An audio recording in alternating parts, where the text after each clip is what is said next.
Allô, allô! Ce matin, je te parle de l'observation de soi. Donc, peut-être que tu as déjà consulté un psychologue, peut-être que tu en consultes un présentement, ou peut-être que tu as déjà eu l'idée d'éventuellement aller consulter ou que tu souhaites faire un cheminement de ton côté aussi avec des lectures, avec des vidéos, des choses comme ça. Et si tu as déjà consulté, probablement que tu as déjà entendu parler de l'observation de soi. Et qu'est-ce que ça veut dire quand un psychologue dit, en premier lieu, on va commencer par faire de l'auto-observation, on va commencer par s'observer. Et pour quelle raison c'est aussi important que ça, hein? Alors que peut-être que ce que tu dis, c'est je veux des outils qui vont m'aider, ce qui est normal, là, parce que bon, probablement que tu présentes des symptômes qui sont souffrants et que tu souhaites là, pouvoir les apaiser le plus rapidement possible. Dans le fond, quand on parle d'observation de soi, c'est de développer une capacité à se sortir de ces automatismes.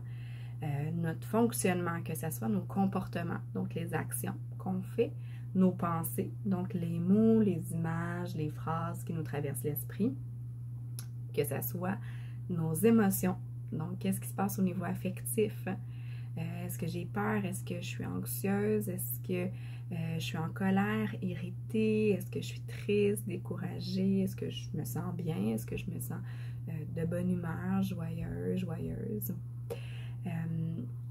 Et on va regarder aussi au niveau des au niveau du corps aussi, physiquement, qu'est-ce que je ressens? Est-ce que j'ai des tensions? Est-ce qu'il y a un endroit en particulier où est-ce que j'ai peut-être un petit peu de douleur ou un inconfort qui n'est pas là habituellement? Ou est-ce que, disons, à chaque fois que j'ai de la peine, je ressens une espèce de boule ici, donc il y a quelque chose qui revient, qui est récurrent. Et ça, souvent, c'est automatique. On ne va pas nécessairement s'en rendre compte quand on va avoir ces symptômes-là qui vont se présenter à soi. Et on ne peut pas changer quelque chose qu'on ne voit pas. Hein, si vous êtes dans le noir là, comme ça, là, puis que vous essayez de retrouver quelque chose, c'est pas évident. Donc, on veut ouvrir la lumière en premier. Hein, on veut élargir notre champ de conscience. C'est quoi des choses qui sont là, mais qu'on ne voit peut-être pas nécessairement. Puis ça prend du temps, ça prend de la patience aussi de faire ça. Et c'est pas que vous vous observez pas si on demande de faire de l'observation de soi, mais c'est que c'est un muscle, c'est un processus qui est en constante évolution et qu'on peut, avec le temps, on peut apprendre à s'observer de plus en plus, donc à voir des choses qu'on ne voyait pas. C'est un peu le même effet que si vous regardez le même film une deuxième, troisième, peut-être une dixième fois, il y a des choses qu'on n'a pas vues.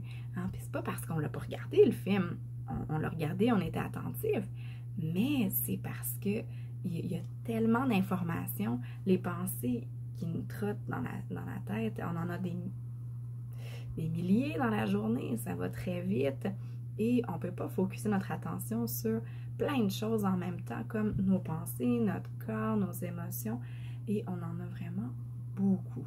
Dans les émotions, c'est quelque chose qui dure simplement que quelques secondes à quelques minutes. C'est rare qu'on est triste toute la journée. On peut avoir une humeur qui est déprimée, donc se sentir quand même pas mal déprimé toute la journée, mais avoir une émotion, ça c'est quelque chose qui dure de quelques secondes à quelques minutes. Donc on en a vraiment beaucoup durant la journée. C'est pour cette raison-là qu'on met de l'avant l'importance à s'observer pour que justement ces informations-là, hein, donc les pensées, les sensations physiques, les actions qu'on pose, les émotions qu'on ressent, c'est des informations qui vont venir nous aider à mieux nous comprendre. Donc, qu'est-ce que ça dit sur moi si j'ai une boule ici? Et c'est dans ce sens-là que l'observation de soi est importante. Et la manière dont on va s'observer aussi. On ne va pas s'observer en se disant « Bon, ben là, je me sens encore comme ça. Bon, ben là, j'observe ça, mais c'est la même chose que j'ai observé hier. Bon, ben ça, je l'observe, mais j'aime pas ça. Fait que je vais changer mon attention puis je vais essayer de ne pas me concentrer là-dessus, de ne pas y penser. » Donc, des fois, on peut avoir une attitude où est-ce que soit on évite ou soit on se tape sur la tête. On peut être un coach sévère envers soi-même. C'est différent que juste d'observer qu'est-ce qui est là, un peu comme un lifeguard, un sauveteur qui est sur sa chaise et qui regarde les choses. Hein. Il y a quand même une responsabilité très importante, mais qui est quand même relativement calme lorsqu'il le fait. Donc, c'est pas qu'on ne donne pas d'importance à notre vécu, on le donne l'importance, mais on ne surajoute pas en se culpabilisant de se sentir d'une certaine façon, en se disant qu'on devrait sentir de telle ou de telle manière, donc que c'est pas adéquat, comment on se sent. On est juste en train de reconnaître que c'est là. C'est comme ça qu'on se sent cette journée-là. Et par la suite, ça va nous aider à pouvoir mieux comprendre qu'est-ce que ça veut dire, ces informations-là. Qu'est-ce que ça dit sur moi? Si j'ai haussé la voix quand que j'ai parlé avec mon ami, donc si j'ai posé cette action-là, qu'est-ce que ça veut dire sur moi? Mais je sais que quand je hausse le ton, c'est parce que je suis irritée. Qu'est-ce qui m'a irritée là-dedans? Puis là, on peut débouler comme ça pour mieux comprendre qu'est-ce qui s'est passé. Puis par la suite, mieux s'orienter aussi. Qu'est-ce que j'aurais voulu dire à la personne? Est-ce que ça se peut qu'à ce moment-là, j'étais très fatiguée, puis on parlait d'un sujet plus aride, puis je me sentais pas disponible, puis quand on me demandait, mais toi, qu'est-ce que tu penses du conflit politique dans telle région? J'étais pas là du tout, là. Moi, j'étais très fatiguée, donc ça m'a irritée, puis j'ai commencé à hausser le ton en disant, mais non, c'est bien compliqué ces affaires-là, plutôt que, par exemple, de mentionner, je suis fatiguée, je sais que c'est un sujet que d'habitude j'aime beaucoup discuter avec toi, mais aujourd'hui, ça me ferait du bien qu'on parle de quelque chose de plus léger, comme les films de Noël qui viennent de sortir sur Netflix, par exemple. Donc, quelque chose de peut-être un petit peu plus accessible à discuter quand on se sent fatigué. Donc, ça peut être des fois juste des petites choses comme ça qui vont nous aider à nous orienter, puis après ça, à agir d'une manière qui est cohérente envers qui on est comme personne. Puis l'observation de soi, on peut la faire de plusieurs façons. Il y a des personnes qui aiment bien remplir des grilles. Une grille où est-ce qu'on va écrire c'est quoi la situation qui est en train de se passer, c'est quoi que je ressens dans mon corps, c'est quoi les actions que je pose, qu'est-ce que je vis comme émotion et qu'est-ce qui me traverse comme idée en tête. Donc, c'est quoi mes pensées? C'est quoi les conséquences qui se sont passées quand j'ai agi de cette manière-là?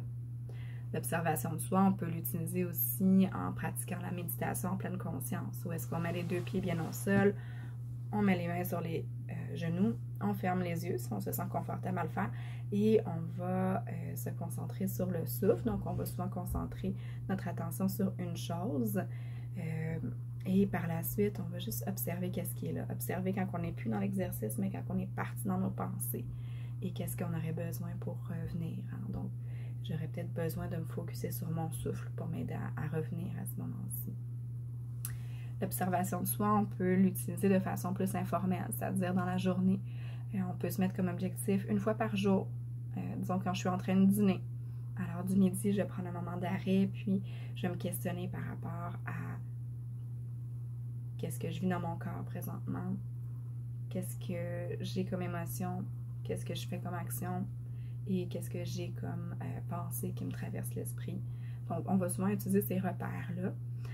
Parce que bon, c'est les grandes sphères là, par rapport auxquelles là, les informations par rapport à nos besoins là, vont s'exprimer.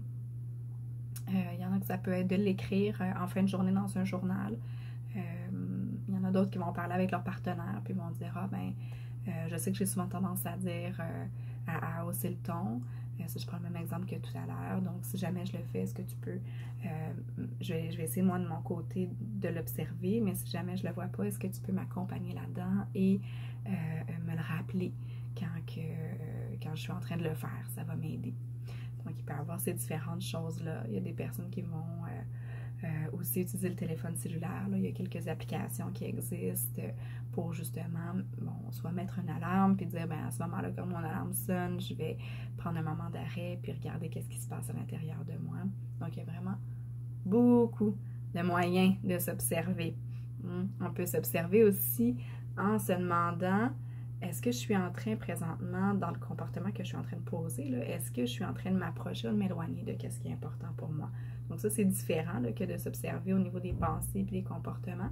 En fait, pas des comportements, mais au niveau des pensées, au niveau des émotions. On est plus en train de regarder, mais est-ce que je suis vers l'approche ou est-ce que je suis vers l'éloignement? en disant que ce qui est important pour moi, c'est l'amitié, puis le respect. Et là, présentement, je suis en train d'hausser le ton envers mon ami. Ben, je suis probablement en train de m'éloigner de ce qui est important pour moi dans cette période-ci. Qu'est-ce que je pourrais faire pour me rapprocher? Ben, je vais peut-être observer qu'est-ce qui se passe en moi à ce moment-là. Donc, je vais dire, hey, je m'excuse, je remarque que je suis en train d'hausser le ton. Je ne voulais pas te parler comme ça. Donc, là, à ce moment-là, je vais m'approcher de ce qui est important pour moi. Donc, d'être respectueux, respectueuse, de parler avec un ton qui est plus en lien avec la façon dont je m'exprime habituellement. Donc, il existe plusieurs manières de s'observer. C'est important de ne pas se donner une pression, d'être constamment en train de s'observer parce que, bon, c'est normal d'être dans les automatismes dans le quotidien. Quand on conduit pendant une longue période de temps, à un moment donné, on n'est plus en train de prendre conscience là, du volant, puis de tout ça. Ça se fait de façon naturelle, donc ça nous permet d'être disponible pour faire d'autres activités. Mais c'est intéressant de prendre l'habitude d'intégrer cette capacité-là dans notre quotidien pour se permettre de mieux se connaître et de se réorienter aussi, hein, de modifier un petit peu notre façon d'agir pour que ce soit plus cohérent avec la personne qu'on est. Donc voilà, j'espère que ça t'a éclairé sur qu'est-ce que c'est l'observation de soi, de quelle façon est-ce que c'est possible de la faire. Puis, je te souhaite une bonne pratique. Bye bye!